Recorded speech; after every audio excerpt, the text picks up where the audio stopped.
Assalamualaikum warahmatullahi wabarakatuh. Jumpa lagi dengan saya Awan Putra di channel Bang Jakun. Bang Jakun, saya pernah dengar nih dari ada tuh orang cerita itu dari Bang Anto.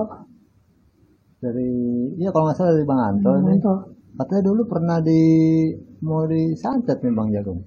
Betul. Benar. Itu tahun berapa ya? Itu sekitar tahun 2002, 2003. 2003. Ya, 2003. Itu awalnya gimana Bang Jakun? Awalnya nih gue sih nggak tahu sebenarnya gitu. Sama santet, tapi jadi mulai dari awal lagi ya. Assalamualaikum warahmatullahi wabarakatuh. Jumpa lagi sama gue. Ini Firman Sagunhat alias Bang Jakun.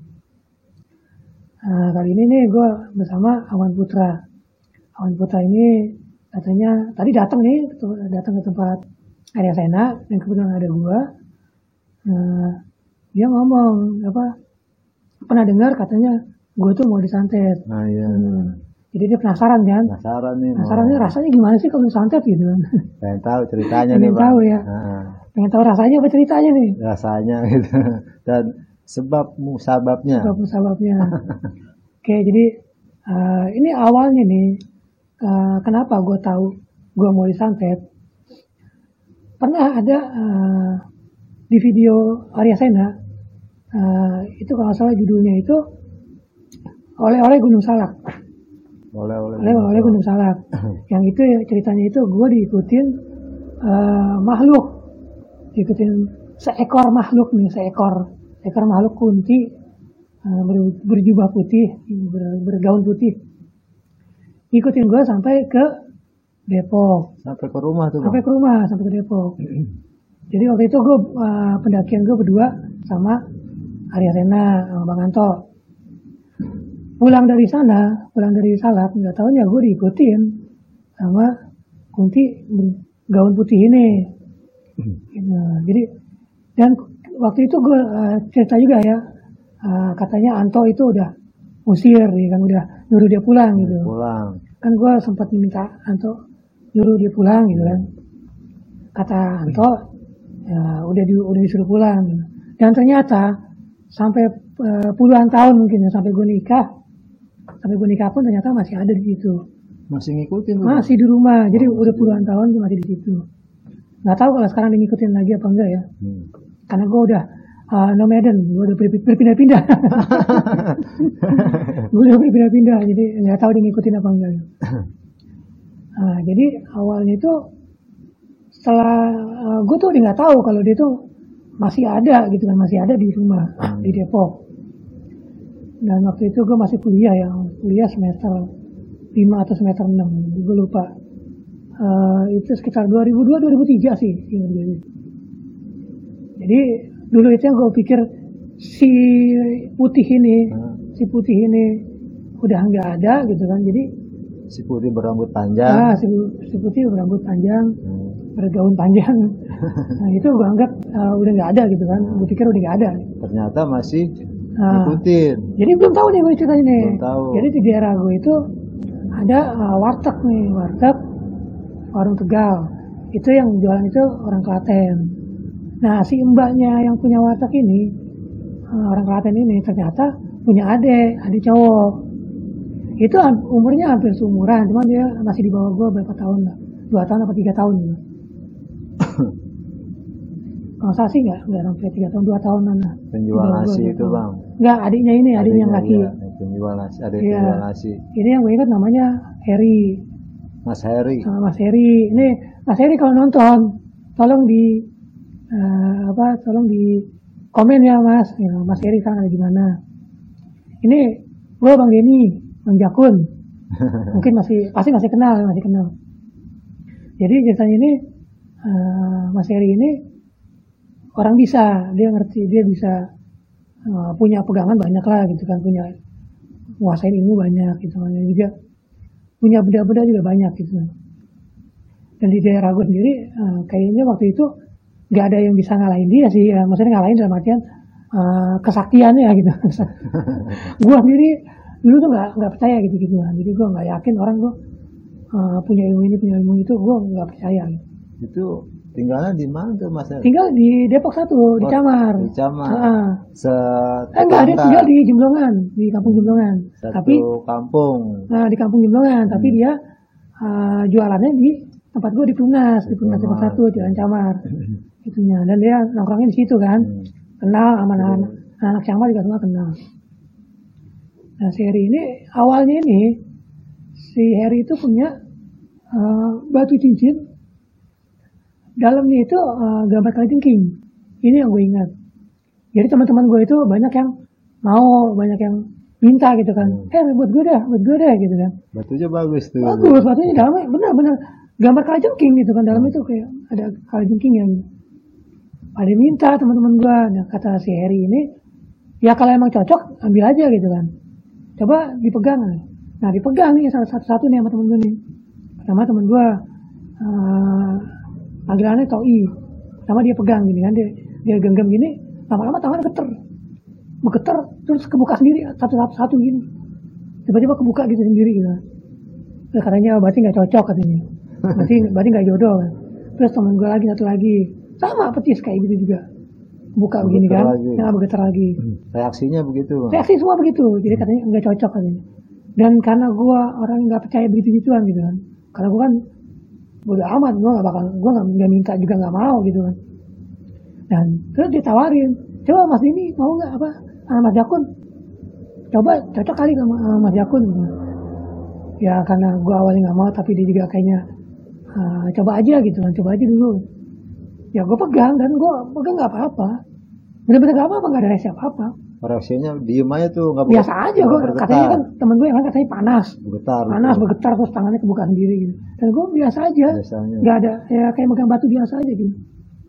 Mungkin karena gue juga nggak percaya kali gitu-gituannya gitu. Jadi dibilang kata Mas Heri, wah ini cocok nih sama Mas Jakun nih. Udah kalau Mas Jakun mau buat Mas Jakun gitu kan. Dikasih tuh bang. Dikasih, tapi gue nolak. Gue bilang gue nggak pernah main ginian, gue nggak. Dan gue juga nggak suka gitu. Akhirnya gue balikin lagi, gue nggak mau gitu. Nah terus dia dari situ dia mulai kayak tertarik ya sama sifat gue, sama jati diri gue lah gitu kan. Terus dia ngebaca gue, dia ngomong, wah Mas Jakun orangnya begini ya, gitu gini. Ya emang yang diomong itu semuanya buat gue waktu itu ya benar gitu kan. Nah, terus dia ini ngebaca sampai ke rumah. Terus tiba-tiba dia ngomong, Mas Jakun nih, di rumah Mas Jakun ada cewek cakep ya kan, ada cewek cantik ya. Ya gue kan bingung ya, maksudnya cewek cantik di rumah gue yang perempuan, cuman nyokap doang, almarhum nyokap, cuman nyokap doang gitu. Ada juga nyokap gue doang gitu kan, nggak ada siapa-siapa lagi. Bukan yang itu nih, yang nggak kelihatan kan. Nah ngomong gitu. Abang tuh belum tahu kalau itu masih ada gitu kan. Kalau si seekor kunti ini masih ada di depan sampai rumah gitu. Kan waktu itu katanya Arsena nih udah disuruh pulang sama Arsena. Ternyata masih di situ gitu. Ngikutin. Terus dia bilang, bukan yang gitu ya, tapi yang nggak kelihatan kan. Yang nggak kelihatan siapa, gue bilang gitu kan. Terus dia bilang, itu yang pakai gaun putih kayak gitu kan. Rambutnya panjang, ini cantik tuh, ada cewek cantik tuh. Itu ngikutin enggak, pertama dia pada ngomong gitu gue langsung kepikiran langsung yang cewek yang kuncing itu yang ngikutin gue dari Gunung Salak itu yang Romanto. Tapi kan itu kan belum nih, pertama gue masih penasaran. Terus share belum gitu kan. Terus share dia nih katanya dia suka sama Mas Jakun gitu. Dia suka sama Mas Jakun karena dia ngikutin Mas Jakun dari Gunung Salak karena dia suka sama Mas Jakun gitu. Wah kayak langsung kan gue, kok dia bisa tahu gitu kan. Sedangkan cerita ini gue nggak pernah cerita ke orang-orang, dan juga dia orang baru di situ. Nggak ada yang cerita masalah itu, dan itu kejadian udah lama kan, udah berapa tahun yang lalu.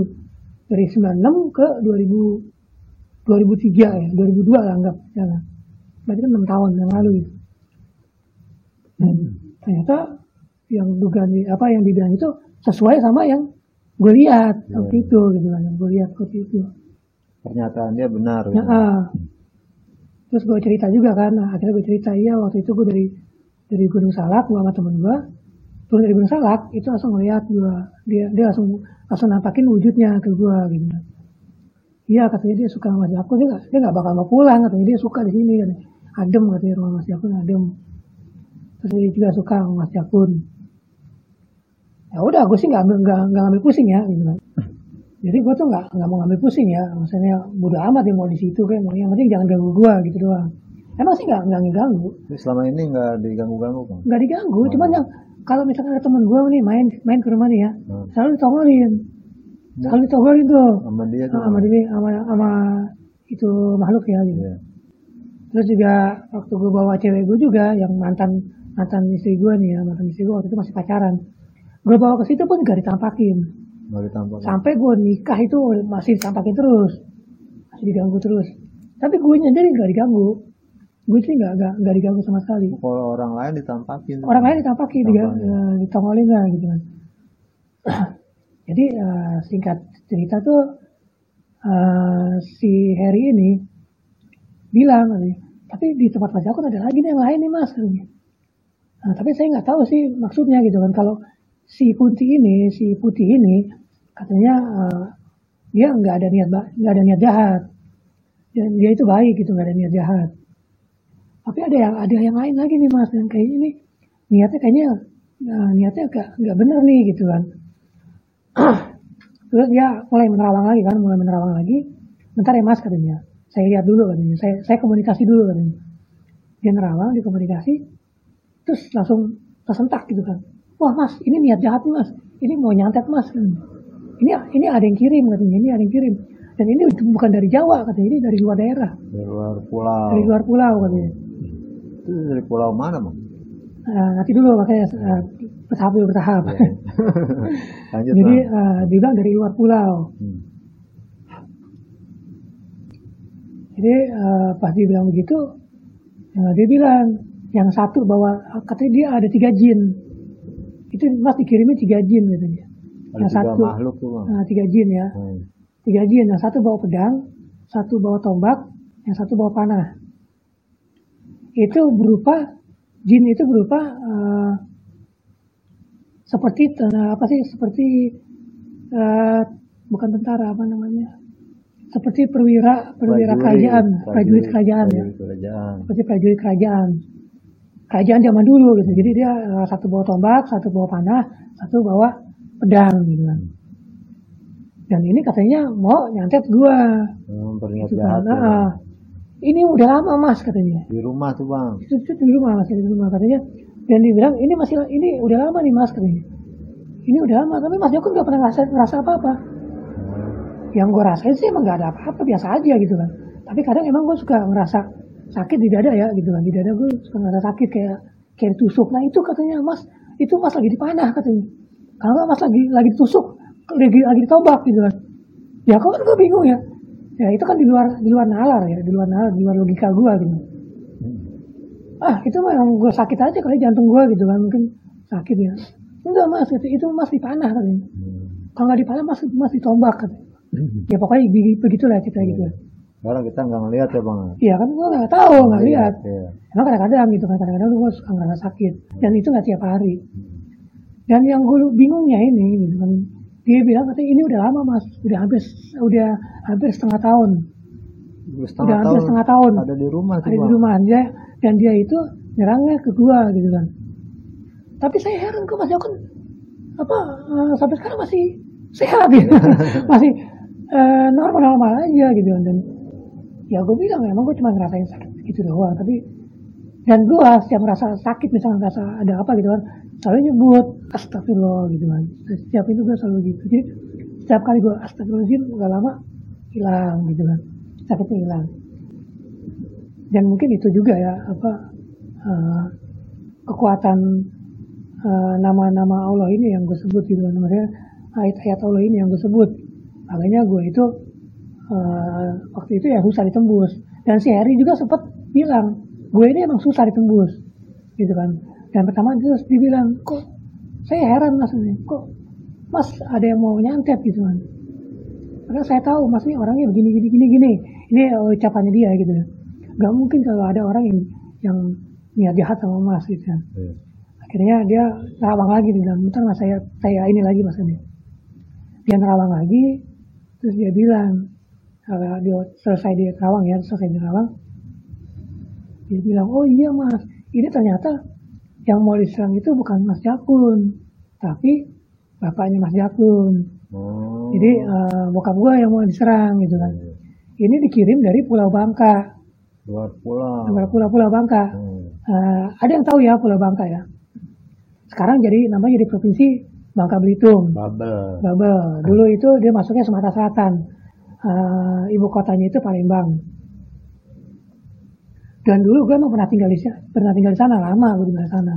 Dan itu juga ada cerita-cerita mistis juga gue di sana waktu itu. Di Bangka itu emang tinggi ya, mistisnya tinggi. Untuk yang orang Bangka Belitung yang tahu mistis di sana gitu, silakan komen nanti. Di sana tuh mistisnya tinggi. Pulau Bangka itu. Jadi orang tua asli Bangka itu. Bukan asli Bangka, cuma waktu itu tugas di Bangka. Tugas di Bangka. Dan bokap dan kakek gue juga dulu tugasnya di Bangka juga.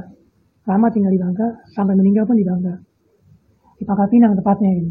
Dan gue pernah tinggal di Pangkal Pinang, pernah tinggal di Koba, pernah tinggal di Lubuk. Terakhir gue tinggal di Lubuk. Setelah itu pindah ke Depok. Itu kelas 2 SD gue pindah ke Depok. Jadi dikirim, santetnya itu, jin itu dikirim dari daerah. Dan katanya menurut dia santetnya orang Bangka itu, yang mungkin yang tahu ya, ada yang tahu mungkin. Silakan komen ya kalau yang tahu. Santet Bangka itu nggak ada obatnya. Jadi mungkin kalau di Pulau Jawa katanya santet itu ada obatnya. Misalnya ada, kalau ya kan kena di santet, itu masih bisa disembuhin. Dan kalau yang santet Pulau Bangka, santet di Bangka itu, sekali kena, itu nggak bisa sembuh. Itu nggak ada obatnya, bener nggak ada obatnya, katanya gitu kan. Dan ini gue, alhamdulillah, gue nggak ngerasa apa-apa, biasa-biasa aja gitu kan. Cuma kadang-kadang gue ngerasa suka sakit di jantung, dan gue anggap itu wajar, karena gaya hidup gue yang waktu dulu itu, gue bilang gaya hidup gue tuh nggak benar gitu. Maksudnya nggak benar ya, gue suka minum, gue suka begadang juga, suka dengan ya macam-macam ini ya, macam-macam. Tapi ya gue nggak pernah berlebihan gitu. Cuman gaya hidup gue waktu itu memang nggak bagus, nggak baik, dan nggak baik pada tiru ya. Jadi ya gue sih pikir gue jadi ya biasa aja gitu kan. Itu ilmiah aja, nggak ada curiga begitu. Mungkin sakit ini kali begadang ini. Iya, setelah dia bilang begitu, dia bilang gue mau disantet, ada yang dikirimin 3 jin itu. Ya gue jujur aja, gue demi Allah, gue jujur aja, gue tuh setengah nggak percaya, lebih banyak nggak percayanya. Mungkin 3/4 gue nggak percaya, 1/4 mungkin gue ada rasa percaya dikit, karena dia emang bisa. Yang waktu itu gue tahu dia bisa gitu kan, dia ngerti dengan hal seperti itu. Jadi dia bilang, ntar Mas katanya, ntar jam 1:30 Mas mau dikirim lagi nih katanya. Sekarang kita ke rumah Mas, gitu, ke rumah Mas. Wah itu udah jam 1-an kalau nggak salah, udah jam 1 malam tuh. Jam 1 malam, dia bilang, sekarang kita ke rumah Mas Jakun, kita di teras saja, ntar saya bentengin Mas katanya. Jadi akhirnya jam 1 itu kita ke rumah gua, di teras gua tuh, terus dipagar sama dia. Dan yang gue ingat dia itu ngeluarin 3 yang bisa kita bilang jimat ya, 3 jimat. Yang satu itu yang berupa yang tadi gue bilang batu cincin yang dalamnya kalajengking. Yang kedua itu kulit macan, tapi dia ada raja-raja huruf Arab gundulnya gitu kan, Arab gundulnya. Dan yang ketiga itu batu giok 2 sisi. Dan ini gue ingat batu giok 2 sisi. Yang satu warnanya misalnya sebelah sini warnanya itu hijau lumut ya, bukan hijau lumut, hijau agak muda gitu. Hijau muda. Gitu kan. Dan sisi sebelah satunya lagi itu warna putih. Warna putih. Jadi lain ya, makanya dibilang giok 2 sisi. Dia itu beda warna, tapi itu nggak ada sambungannya. Nggak ada sambungannya. Gue juga sempat merhatiin nih, giok bener nggak sih nih kok sampai 2 warna begini gitu. Dan itu dia ngeluarin 3 jimat, ditaruh sama dia di pintu pagar gue kan, di jalan pagar gitu. Itu bentuknya gioknya seperti apa? Cincin juga? Enggak, batu giok aja, Kotak. batu giok tapi ada gambarnya itu kayak berbentuk apa ya, gue lupa. Gue itu ya nggak ingat yang lupa. Cuman yang gue ingat itu dia dua warna, dua sisi. Kiri kanan, hijau putih. Hijau sama putih. Jadi udah dibentengin sama dia. Mas tunggu 1:30 ini kayaknya ada kiriman nanti gitu kan. Ya udah kita sambil ngobrol-ngobrol dan gue masih nggak percaya. Masih setengah nggak percaya. 3/4 gue nggak percaya, maksudnya bukan setengah lagi ya, 3/4 gue nggak percaya. Gue jujur aja gue nggak percaya dengan hal seperti itu. Gue percaya adanya hal yang gaib, tapi gue nggak percaya ada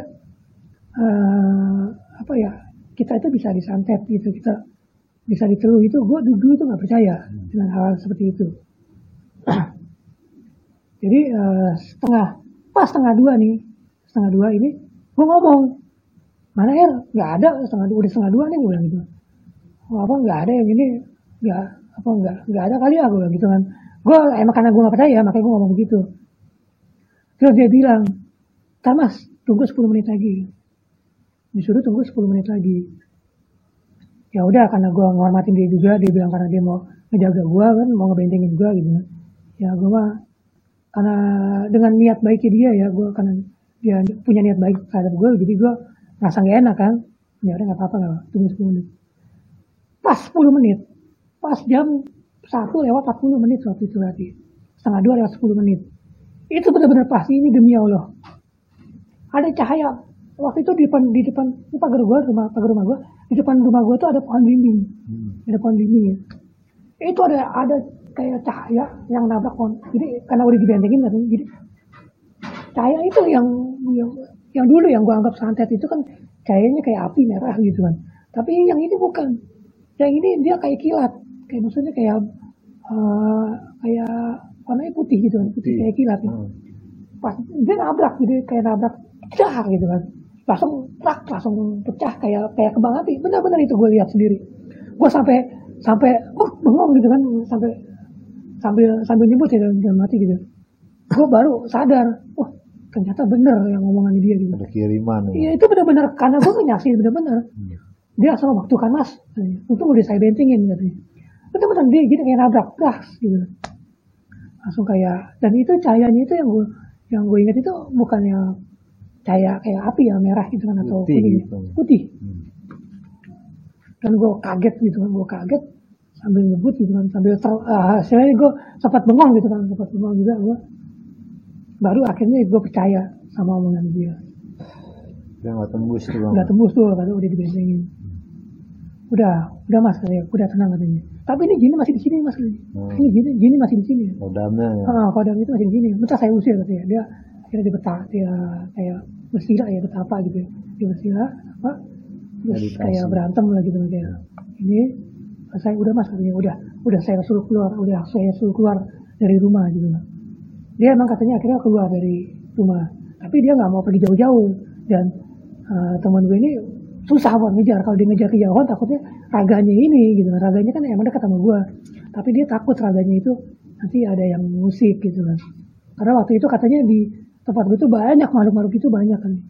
Ada juga makhluk yang mukanya hancur, ketutupan darah semua, badannya gede, kulitnya hitam katanya.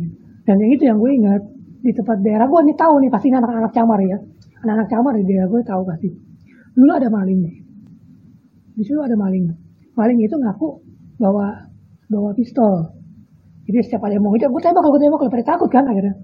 Pasti ketangkap, nggak taunya itu bukan pistol. Jadi ya habis lah, karena kemarahan warga waktu itu ya, kemarahan teman-teman gue juga semuanya.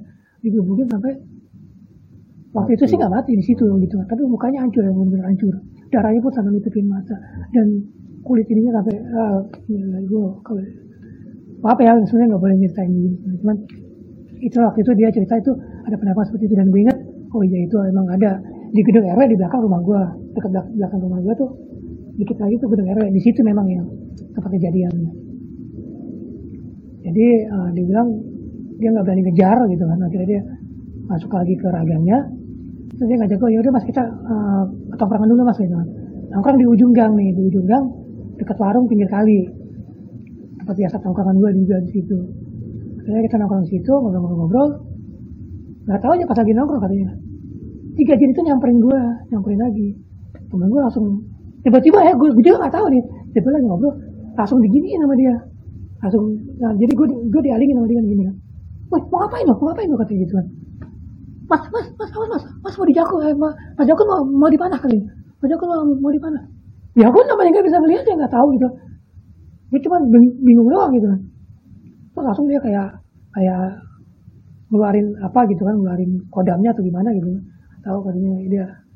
Ya entahlah ya, gue kan nggak pernah main begitu, jadi gue nggak ngerti ya cara dia berinteraksi sama makhluk seperti itu gitu kan. Gue tuh nggak tahu gitu. Jadi dia bertarung ya bang. Ya katanya dia bertarung. Dan karena dia temen gue itu juga jinnya banyak gitu kan. Dia juga punya banyak jin. Kalau nggak salah yang gue dulu dengar, dia punya 13. Pendampingnya banyak. Punya 13 jin. Kalau nggak salah yang dari Batu Giok itu aja ada 3, kalau salah 3 jin juga dia bilang. Yang di Batu Giok itu. Kalau yang lainnya gue nggak tahu ya gitu kan. Ini yang gue tahu dulu waktu itu. Itu akhirnya kita begadang sampai pagi. Dan malamnya ini gue pulang, dia kan sebelumnya itu sama dia dibersih dulu kan. Ya dia nggak apa-apa Mas Jakun tidur aja di rumah gitu kan. Insya Allah nggak apa-apa, Mas Jakun juga orangnya kuat kok kan gitu. Kayaknya nggak bisa sekali 2 kali langsung tembus gitu. Cuman yang ditakutin sama dia itu pas hari naas 2 gitu kan. Karena kadang katanya menurut yang percaya aja ya, ada hari yang hari naasnya setiap apes, orang, hari apesnya gitu. Takutnya begitu, makanya dia selalu pengen ngebentengin gue. Jadi malam itu gue tidur. Dan di tidur gue, di mimpi gue tuh itu benar-benar gue ketemu makhluk yang 3 jin itu. Itu di mimpi gue ketemu benar-benar. Dan dia itu di mimpi gue itu, dia itu nggak ngapa-ngapain, tapi cuma ngeliatin ke arah gue dengan sorot mata yang tajam, yang kayak pengen hawa ngebunuh gitu ya, hawa bukan hawa marah, tapi hawa ngebunuh. Itu lebih sadis daripada hawa marah gitu. Hawa ngebunuh, jadi dia tapi dia cuma natap doang gitu kan, dan dia nggak bergerak menuju ke arah gue. Dan di mimpi gue itu gue berdua sama si Harry. Di mimpi gue itu gue berdua sama si Harry. Dan barulah itu gue benar-benar wujud nampak ya, gue ngelihat di mimpi gue itu. Memang benar, satu bawa tombak, satu bawa panah, satu bawa pedang gitu kan. Dan itu seperti prajurit kerajaan zaman dulu. Nah mungkin zaman Majapahit ya, gue nggak tahu deh gitu kan, zaman Majapahit atau zaman Sriwijaya. Cuman yang jelas zaman dulu banget gitu, masih pakai setengah telanjang baju gitu kan. Kalau ini ya ada pakai, gue nggak ngerti lah pokoknya. Cuman yang gue ingat tuh dia telanjang baju, setengah telanjang baju ya, telanjang baju terus ada apanya gitu di sini, selendang atau apa gitu kan. Dan di sininya kain, celana yang kain, ada kain kayak segitiganya itu loh di ininya, depannya itu. Jadi itu gue benar-benar melihat wujudnya gitu. Terus singkat cerita nih, mulailah pagi gitu. Gue bangun, langsung gue pagi subuh nih gue langsung sholat subuh. Terus sholat subuh gue doa gitu kan, ya Allah, semua asa kekuatan itu darimu ya Allah. Kalau memang ada kekuatan lain yang ingin mencelakai hamba, Tuhan, hamba kembalikan kepadamu ya Allah. Karena engkau lah yang segalanya mempunyai kekuatan. Tiada kekuatan lain yang melebihi kekuatanmu ya Allah. Gue jadi betul berdoa begitu. Jadi gue memang selalu kayak gitu. Gue selalu kalau setiap dalam keadaan gue terdesak, dalam keadaan bukan terdesak aja, maksudnya dalam keadaan gue tuh benar-benar di luar nalar gue, di luar kemampuan gue selalu berdoa berpasrah diri langsung. Jadi gue langsung berpasrah diri kepada Allah. Jadi gue, ya Allah, hamba berserah diri kepadamu. Gue selalu begitu ini. Jadi gue cuek-cuek aja. Itu benar-benar gue cuek-cuek aja. Sampai pas sore ketemu gue sama si Harry lagi nih. Waktu itu nggak salah gue waktu itu libur kuliah. Jadi gue nggak ada kuliah. Libur kuliah kalau salah benar-benar libur kuliah. Jadi pas sore ketemu lagi sama Harry. Dan si Harry ini mau pergi ke Bekasi kalau nggak salah. Dia mau pergi ke Bekasi. Dan akhirnya dia maksa ngasih batu cincin giok itu sama kulit macan itu ke gue. Ini mas buat ngebentengin mas, karena saya mau ke Bekasi, saya nggak bisa ngebentengin mas, gitu. Saya nggak bisa ngebentengin Mas Jakun. Awalnya gue nolak, demi Allah gue awalnya nolak. Tapi karena dia maksa gitu kan, dia maksa. Dan ya sekali lagi yang gue bilang, karena dia itu niatnya baik sama gue gitu kan, gue juga nggak enak untuk nolak niat baik dia gitu. Jadi akhirnya gue pegang juga, akhirnya gue pegang 3 nih. Dan ini demi Allah ya, Dari dulu gue tuh nggak pernah mau percaya sama namanya benda. Orang bilang nih batu cincin nih ada khasiatnya begini-gini, itu nggak percaya. Ini keris bisa buat kebal, dan itu gue nggak percaya. Dan gue tuh nggak percaya sama benda. Yang gue percaya cuma sama Allah. Kalau untuk fungsi benda, golok, ya itu buat motong, misalkan buat menebang pohon ya, itu gue percaya fungsinya gitu. Tapi kalau di luar nalar gitu kan, itu gue nggak percaya. Karena temen gue ini niatnya baik ke gue ya, jadi akhirnya gue pegang. Dan gue itu benar-benar nggak percaya sama batu-batu itu gitu. Cuma karena dia maksa gitu, akhirnya gue ambil juga, dan gue kantongin. Dan selama gue di rumah itu gue taruh di kamar gue nggak pernah gue kantongin. Jadi pas malam ini sekitar jam 7:30 nggak salah di Isa, teman gue yang di Depok Lama nelfon. Enggak, teman gue yang di Depok Lama lain lagi. Si Mas Heri itu kan ke Bekasi, dia ke Bekasi, makanya dia nggak bisa ngebentengin gue, dia nggak bisa nge-backup gue. Akhirnya dia ngasih pegangan itu ke gue gitu kan. Itu gue di tempat temen gue ngomong, itu nongkrong dong sini, kata udah lama nggak nongkrong. Ya gue waktu itu emang sering nongkrong di Depok Lama gitu kan. Ya gue pikir oh iya juga mumpung lagi libur kan. Akhirnya gue main ke Depok Lama nih, gue main. Dan gue ingat temen gue tuh rumahnya itu dekat stasiun Depok Lama, dekat dari stasiun, dan dekat dari rumahnya si Kinoy itu temen gue yang janji terhalang maut itu ya, gue bilang. Itu ada ceritanya. Nah temen gue ini si Dirman, temen gue namanya Dirman. Si Dirman ini teman dekat gue banget emang sampai sekarang pun gitu kan. Sampai sekarang pun waktu gue kesulitan pun ya dia yang bantu gue. Termasuk Arya Sena, termasuk temen gue yang di Depok si Arun. Jadi dia nelfon gue, nyuruh gue ke rumahnya gitu kan, main. Singkat ini gue 7:30 tuh gue jalan ke Depok Lama. Nah dari Pasar Lama ke stasiun Depok Lama itu gue jalan. Karena kan naik ojek, kendaraan angkot nggak ada, naik ojek juga mahal gitu. Gue jalan kaki dari situ juga nggak jauh-jauh banget sebenarnya sih. Udah jarang angkot ya bang? Nggak ada angkot, nggak ada angkot. Nggak ada ya? Bukan nggak ada. Ada angkot cuma kan nggak lewat situ. Kalau malam nggak lewat. Nggak lewat. Lewatnya itu yang depan sana. Dengan itu jalannya sama aja jauh juga. Gue mendingan turun di Pasar Lama. Di Pasar Lama gue tinggal masuk lewat gang. Apa nama gang itu, gue lupa nama jalan itu. Pokoknya lewat situ lah, lewatin jalan rel. Ceritanya gue nyampe ke rumahnya.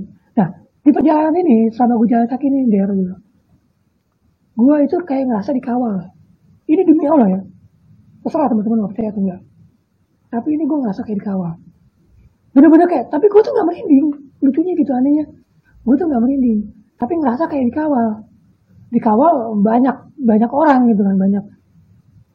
Jadi gue jalan kayak nyaman, aman, tentram gitu kan, damai. Bener-bener gue jalan tuh kayaknya enak banget gitu kan, kayak tenang-tenang aja. Gue gak ada kepikiran apa-apa. Jadi kayak dikawal, gue berasa kayak dikawal, tapi gue gak merinding, dan gak punya perasaan apa-apa gitu kan, biasa aja. Itu bendanya dibawa bang? Gue bawa waktu itu, karena temen gue kan mesen kalau mau kemana-mana harus dibawa gitu kan. Itu gue bawa, karena kan jaraknya jauh dari rumah gue ke rumah temen gue di Depok Lama. Kan jauh, gak mungkin kalau gak gue bawa. Dan temen gue tahu kalau misalkan itu gak gue bawa. Tahu temen gue, dia ngomong waktu itu, sempat ngomong, saya tahu loh mas kalau mas gak bawa itunya katanya. Karena dia memang orang bisa ya. Gue juga nggak tahu caranya dia gimana bisa tahu. Dan ya ceritanya gue di situ, gue nongkrong di stasiun. Di dalam stasiun ya gue nongkrong dulu, stasiun itu masih bebas. Jadi kita nggak perlu, gue nongkrong di dalam stasiun. Depok 2 tuh bang. Stasiun Depok Lama. Stasiun Depok 2 nggak ada. Stasiun Depok baru, stasiun Depok Lama. Di stasiun Depok Lama, gue nongkrong lama sampai sekitar jam 12:30. Temen gue tadinya ngajakin gue nginep, cuman gue nggak tahu gimana, gue nggak waktu itu biasa gue juga nginep di situ, biasa gue nginep, jarang lah gue malam-malam tuh pulang. Cuma karena kepikiran juga sama sama hal-hal yang gue alami nih gitu kan, santet ini, ya akhirnya gue mutusin untuk pulang. 12:30 gue pulang ke rumah, dan seperti biasa, ini benar-benar gue jalan kaki tuh. Dan dari situ, dari Depok Lama, stasiun Depok Lama sampai rumah gue tuh gue jalan kaki. Itu sepi banget. Dan gue lewat pinggiran kali tuh. Lewat jalan Gurame, kalau yang ada yang tahu ya jalan Gurame. Jalan Jambu, pinggiran kali yang gerojokan yang kayak air terjun. Dan situ dulu sepi. Itu, tapi gue mau cuek emang dulu biasa. Tengah malam lewat kuburan pun gue dulu biasa. Gitu, cuek aja. Dan gue sekali lagi gue ngerasa nyaman. Kayak ngerasa aman, kayak ngerasa dikawal gitu, kayak ngerasa dikawal. Jadi itu biasa aja. Sampai rumah sekitar jam 1:30-an, kalau salah 1:30-an. Terus gue tidur deh. Gue tidur, sampai rumah nih gue tidur. Nah, ini yang sekali lagi lucunya ini. Buat gue sih lucu, merinding. Bukan merinding sih, lucu aneh gitu. Subuh, pas aja subuh, gue dibangunin sama bokap gue. Ini benar-benar yang gue dengar suara bokap gue. Ini demi Allah ya gue cerita. Dibangunin, Den, subuh Den, sholat gitu. Den, subuh sholat gitu. Gue bangun, iya pak gitu kan. Suara-suara bokap gue kan ya gue panggil, iya pak gitu. Terus gue melek gitu kan, udah gak ada bokap gue gitu. Ya udah gue melek sambil biasa lah ngelap belek ya. Ngelap belek gitu. Langsung ke kamar mandi. Di kamar mandi udah gak ada bokap gue kan. Nah gue pikir bokap gue udah selesai wudhu. Dia bangunin gue, bisa selesai wudhu, dia bangunin gue terus langsung masuk kamar, sholat gitu kan. Ya udah gue langsung ambil wudhu, terus gue sholat. Gue sholat di ruang depan, nggak di kamar gue di ruang depan, di ruang tamu ya. Ruang tamu kan agak luas gitu, jadi gue di ruang tamu. Selesai sholat subuh, dulu tuh gue biasa ngaji. Gue baca Quran, biasanya sampai jam 6, sampai jam setengah 6 kadang gitu. Jadi gue baca Quran. Nah, pas gue baca Quran ini sekitar jam setengah 6-an. Dari kamar bokap gue gerobak-gerobak gitu. Bokap itu lari gitu ke belakang, lari ke kamar mandi. Gue nggak sadar gitu kan.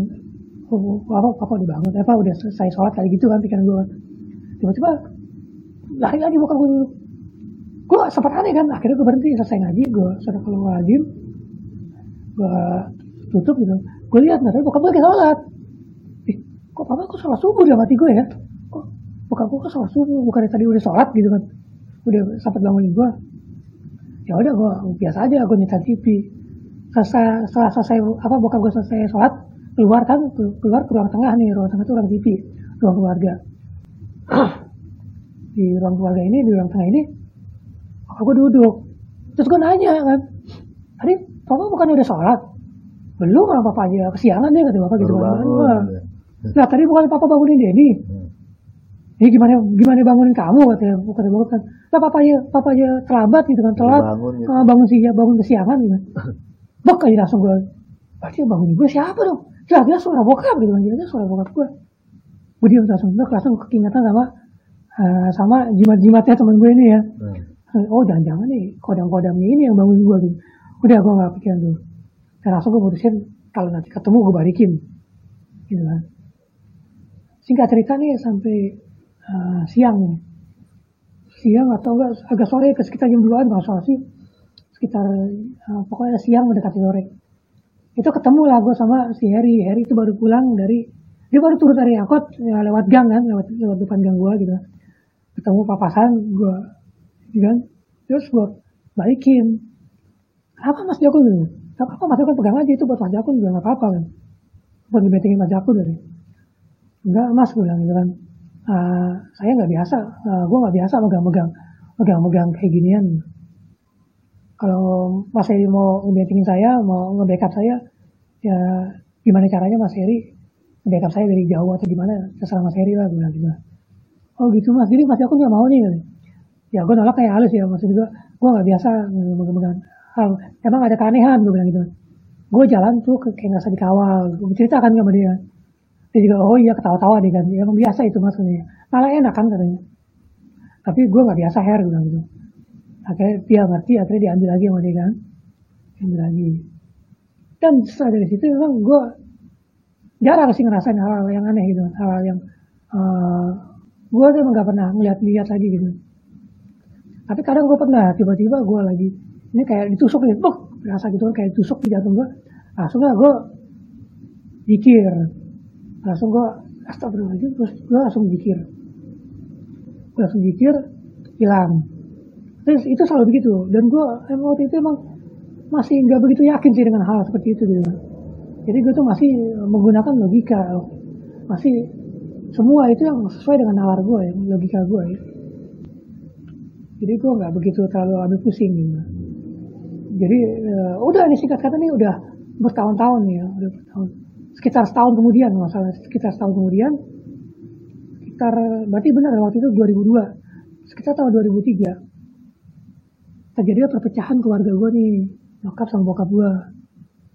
Perpecahan keluarga dan bokap gue itu akhirnya pisah sama nyokap. Dan di bokap gue saat itu di rumah itu saat terakhir bokap gue di rumah sebelum dia pergi ke Bogor. Nah, sebelum dia pergi ke Bogor, terakhir kali di rumah, dia cerita sama gue juga. Dulu itu papa itu katanya 6 bulan yang lalu kata bokap gue, 6 bulan yang lalu itu papa, alhamdulillah katanya papa itu ketemu kiai dari NU gitu. Dan bokap gue kan memang ikut pengajian NU gitu kan, ya aktif lah gitu kan, aktif. Jadi banyak kenal kiai gitu. Dia bilang papa itu dulu mau disantet katanya, ngomong gitu kan bokap gue nih. Papa itu dulu mau disantet sama orang dari kiriman dari Bangka. Gue langsung diem kan, keingetan omongannya Jerry itu yang dulu nih. Gue dengerin kan bokap gue ngomong, terus pak gue bilang, iya papa dikirimin 3 jin katanya. Satu bawa pedang, pas bokap gue ngomong gitu, gue ikutin langsung. Jadi gue ngomong bareng ke bokap gue, satu bawa pedang, satu bawa tombak, satu bawa panah.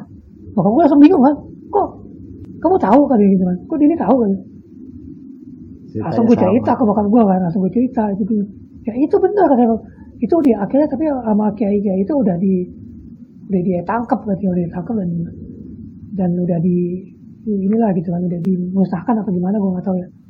Pokoknya waktu itu katanya udah ditangkap, jadi udah nggak ada sekarang. Gue langsung kayak gitu kan, jadi ternyata benar ini. Maksudnya ini bukan omongan, karena bokap gue tuh nggak kenal sama si Heri. Yang si Heri pun juga nggak kenal sama bokap gue gitu kan. Emang ya beda, ini jauh umurnya gitu kan, karena bokap dan lain tongkrongan. Jadi dari situ gue baru percaya dengan hal-hal seperti itu memang ada. Dan memang betul sejarahnya sebenarnya bangsa jin itu bisa membunuh manusia. Dan manusia pun sebenarnya bisa membunuh bangsa jin. Tapi bangsa jin membunuh manusia itu dengan persyaratan tertentu. Jadi ada ya persyaratan mungkin banyak yang kalau orang ini pasti ngerti gitu. Dan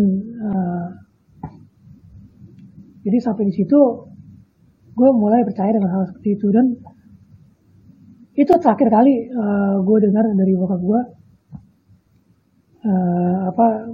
yang jin itu, yang jin tiga itu udah ditangkap, dan udah dari situ udah nggak pernah ada hal apa lagi gitu gangguan. Dan gue sih sebenarnya dari awal juga nggak merasa terganggu. Dan benar sih kata bokap gue, ya benar. Bokap gue itu kan dulu kan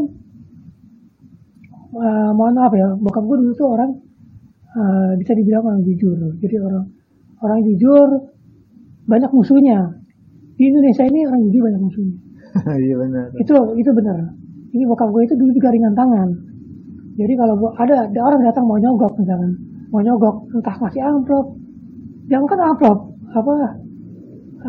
ngasih pasel gitu. Bingkisan aja, langsung tempelin bokap gue. Bokap gue tuh paling anti namanya hal-hal suap menyuap gitu kan, pokoknya bokap gue tuh emang orang jujur dan keras, soalnya keras. Dan ini sifat kakek gue juga. Kakek gue itu kepala polisi. Ya, kepala polisi di Pangkal Pinang itu terkenal namanya, dibilang Pak Gunhat. Tapi zaman dulu ya, kalau zaman sekarang mungkin anak-anaknya udah nggak ada yang kenal gitu. Itu kakek gue yang terkenal tegas, terkenal jujur, dan terkenal miskin. Kakek gue itu kepala polisi termiskin di dunia. Ini gue jujur aja, termiskin di dunia itu benar-benar miskin. Telur 1 dibagi 4 buat makan. Rumah nggak punya, rumah dinas. Harta benda juga nggak punya, nggak ada, benar-benar nggak punya. Karena cuma benar-benar makan gaji toh. nggak ada anak banyak. Dia dulu kan anak banyak ya. Iya. Kakek gue tuh mungkin kalau orang-orang dulu kenal pasti Pak Guthan. Dan kakek gue ini, opa gue itu termasuk salah satu orang kepercayaannya Bung Karno. Karena dulu pas zamannya Hindia Belanda, kakek gue tuh udah jadi udah jadi polisi zaman Hindia Belanda. Karena kakek gue itu bukan orang asli Indonesia ya.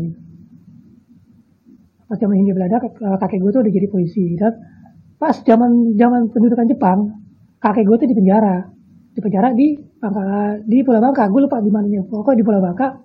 Dan di penjara itu ketemu sama Bung Karno.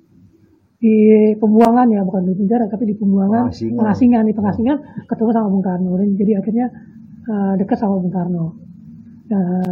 Dan bokap gue termasuk orang yang sering digendong-gendong sama Bung Karno gitu. Jadi setelah Indonesia merdeka, kakek gue kembali jadi polisi Republik Indonesia. Itu dimasuk bukan jadi polisi Hindia Belanda lagi ya, polisi Indonesia jadi sekarang. Yang merdeka ya. Jadi dari tahun berapa itu berarti dari tahun 40-an ya, berarti kakek gue tuh udah menjabat polisi gitu kan. Sampai tahun 60 sampai pensiunnya itu jabatan terakhirnya itu Wakapolres di Pangkal Pinang. Sampai jadi Kapolsek di seperti di Kapolsek di Palembang. Seperti di Kapolsek di Palembang. Terus di Palembangnya di sektor mananya di sektor mananya lupa ya gitu gue juga. Pokoknya ingat gue juga. Terus jabatan terakhir itu jadi Wakapolres di Pangkal Pinang. Itu dulu itu pangkat itu masih pangkat militer. Kalau nggak salah pangkatnya itu mayor terakhir. Setelah mayor, legend ya, bener ya. Jadi pas pensiun naik satu pangkat, jadi legend. Jadi letkol, letnan kolonel. Jadi letkol. Dan itu termiskin di dunia, nggak punya apa-apa sama sekali. Peninggal pun nggak ada. Rumahnya itu juga rumah dinas, yang akhirnya diberikan ke kakek gue gitu kan. Dan sampai kakek gue meninggal, nenek gue meninggal, rumah itu akhirnya diwakafkan ke anaknya. Enggak. Ya. Itu namanya diwariskan, bukan diwakafkan. Diwariskan ke anak ya. Kalau diwakafkan itu berarti kayak kita kan diwakafkan untuk jadi masjid. Tapi kan kakek nenek gue itu kan non muslim. Diwakafkan ke gereja. Untuk dijadikan kalau nggak salah mes biarawati. Sekarang ini jadi mes biarawati di Pangkal Pinang. Masih jadi mes biarawati. Nggak masalah. Dan rumahnya emang gede. Rumah gede zaman dulu. Luas, yang pintunya masih gede pintunya. Terus jendelanya masih gede banget gitu. Masih ngebukanya masih. Rumah zaman dulu lah masih. Pondasinya masih batu ini gitu masih. Rumah Belanda. Rumah zaman Belanda. Rumah gedong memang. Rumah gedong benar. Jadi dan bokap gue juga ngikut sifatnya sama dengan kakek gue, orangnya keras gitu. Jadi ada yang berani nyogok tetap langsung tempelin. Jadi banyak musuhnya. Dan setelah bokap gue pensiun, pindah ke Depok, barulah mulai banyak serangan bokap gue. Diserang, dan bokap gue itu emang kuat, dan bokap gue emang punya. Karena dulu dia kerjanya itu, tugasnya itu emang berat gitu. Tugasnya itu dia menentukan hidup matinya orang. Ini bokap gue. Jadi dia juga harus punya ini gitu kan, pegangan. Jadi sampai di situ ya teman-teman ya. Kisah sebenarnya mohon maaf ada kilas balik tentang keluarga guanya gitu kan. Tapi ini bukan untuk bermaksud menyombongkan diri atau bermaksud pamer, enggak sama sekali gitu kan. Ini hanya memberikan contoh. Orang jujur di Indonesia itu banyak musuh. Itu aja sih. Sampai sekarang masih ya. Dan itu benar. Bukan cuma sekedar omongan isapan jempol gitu. Banyak dongeng. Dan itu emang benar. Oke teman-teman, jadi di situ aja, sampai situ aja ya cerita gue. Gitu. Ya silakan diambil sisi baiknya, jangan diambil sisi buruknya. Kebaikan itu semua datang dari Allah, keburukan kesalahan. Itu semuanya datang dari gue pribadi, dan gue mohon maaf atas kesalahan gue. Kalau ada sesuatu yang ucapan gue yang salah, aku jadi lupa. Udah gitu aja kalau. Oke, teman-teman, sampai situ ya cerita gue. Jadi sekarang nih gue balikin lagi ke Awan Putra. Ya, Awan Putra ada yang mau tanya dulu. Itu bang, saya mau nanya bang, itu pengirimnya itu siapa tuh bang? Apa enggak ketahuan apa? Bokap gue tahu katanya, bokap gue tahu siapa yang ngirim. Cuman karena waktu itu kan di paguyuban ini juga bokap gue itu nggak boleh ada apa sih, nggak boleh dibongkar gitu, maksudnya nggak boleh disebutkan. Dan itu orang Bangka ya. Ya dulu sih gue sering ngeliat bokap gue lagi nyiksa orang yang sering gitu. Maksudnya nyiksa orang itu, misalkan di Bangka itu banyak mafia, bukan maling itu bukan maling kelas teri. Maling itu udah sekelas mafia. Maling minyak, maling solar ya. Itu 40 tangki. Bukan main-main, 40 tangki nggak mungkin satu orang. Itu udah sindikat kompotan gitu. Maling timah 40 ton. Nah itu udah bukan main-main. Dan di Bangka itu banyak dulu itu. Jadi bokap gue itu lah, tugas bokap gue itu yang ngebongkar sindikat-sindikat mafia ini. Jadi banyak musuhnya bokap gue. Akhirnya bokap gue gak mau disogok. Sering sih gue pernah berapa kali mergokin bokap gue, didatengin orang mau dikasih amplop gitu kan. Itu langsung amplop ditabuk ke orangnya gitu kan, pak. Langsung ditabuk lagi bolak-balik, pak gitu kan. Langsung suruh pergi. Jangan sekali-sekali nginjak rumah saya lagi. Itulah bokap gue gitu kan, keras. Jujur tapi keras. Ya makanya sampai sekarang gue ya miskin. Tapi gue bangga sama bokap gue bangga sama kakek gue. Dan itulah warisan yang tinggalnya ke bokap gue. Yang tinggalnya bokap gue ke gue. Ada lagi? Berarti si pelaku tahu tuh bang ya? Pelakunya tahu tapi nggak boleh diceritakan. Nggak boleh dan nggak boleh dendam. Nggak boleh dendam itu. Iya. Jadi ya cukup tahu aja. Cukup tahu gitu. Oke. Sekian hari ini cerita dari Bang Jakun yang tadi cukup menarik ya. Saya Awan Putra. Gua Bang Jakun. Kita undur diri. Wassalamualaikum warahmatullahi wabarakatuh.